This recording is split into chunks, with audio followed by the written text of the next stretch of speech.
Knight from Chelmsford is mad about bikes. In fact, he's built 10 in total. But his latest creation is something a little bit different. Yes, he's made it to take part in a charity race which only takes place once every 10 years. And it's certainly been drawing a lot of attention when he rides it around the parks in the town centre. Lorna Ramsey has more. By day, Edwin Knight gets around in an HGV. He's been a lorry driver for 16 years. But in his spare time, he likes to ride around Central Park in Chelmsford on something rather more traditional.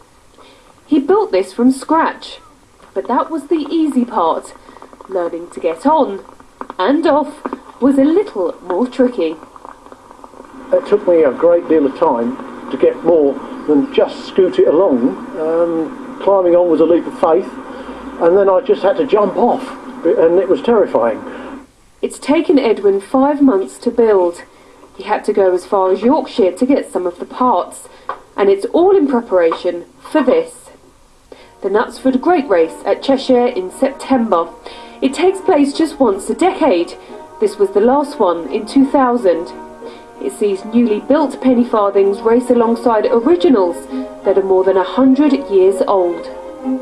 The penny farthing was the plaything of the gentry in the late 19th century. That's until John Starley came along with a bicycle with 2 wheels the same size, which was a lot easier to stay on. The bicycle is of course named after the old British coins, but they weren't known as penny farthings until they were nearly outdated. They took the place of the hobby horse and bone shaker and made it easier to cover long distances in comfort. The penny farthing was the king of the road for around 20 years before the safety bicycle finally took over. Would you recommend this to anybody else? You've really got to be somewhat foolhardy to have one of these. Being particularly careful riding it is the only way forward. It is the fastest way to a hospital, without a doubt.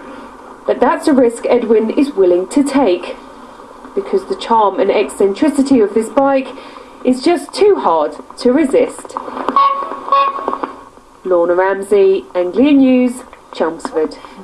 One slip and you're in trouble there.